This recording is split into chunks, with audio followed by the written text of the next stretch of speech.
Today, the second Sunday of Easter, the 8th day of the Easter octave, is Divine Mercy Sunday. And you can see this play out a little in the first reading that we have today from the Acts of the Apostles. In the first reading, you can see the church is different than anything anyone has ever seen before. It's new, and it's new and different because of the works of mercy that come from the hands of the apostles. It's not just compassion. It's not just niceness, it's not just social justice, but it's powerful mercy that heals and sets free. And so people marvel because the power of this mercy, the effectiveness of this mercy is so great that the people take those who are sick or troubled by unclean spirits and they put them in the streets just so that St. Peter's shadow might touch them and they be healed. Okay, this is the divine mercy that the Lord pours out on the world, especially through the church. It's helpful to compare a little between divine mercy and human mercy. There are a lot of differences, of course, but just one is that human mercy usually ends up, it's almost not worthy of the name mercy because it almost always creates an imbalance where there is like the great and generous giver, and then there's the lowly receiver who's in need. And if you have received this kind of mercy, you know that even when you get what you need so desperately, it's humiliating. It lowers us.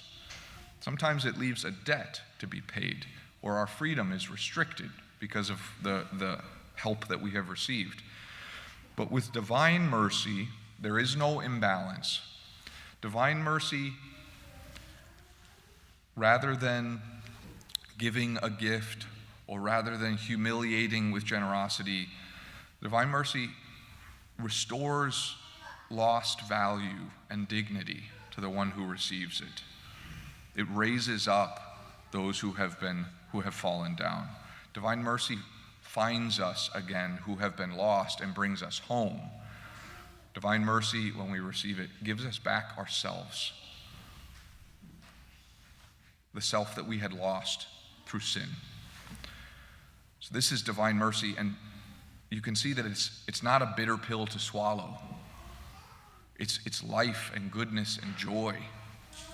And so, rather than trying to need divine mercy less, trying to say, okay, I received it once and now I hope I never need to ask God for mercy again, instead we bathe in it. We live from divine mercy. It's like the air that we breathe. We need it all the time, but it doesn't diminish us. In fact, it raises us up. This is what it is to be children of God and to live in the Father's house. To depend on, to drink in gratefully, but without groveling or being lowered. To be children of God is to live by divine mercy every day.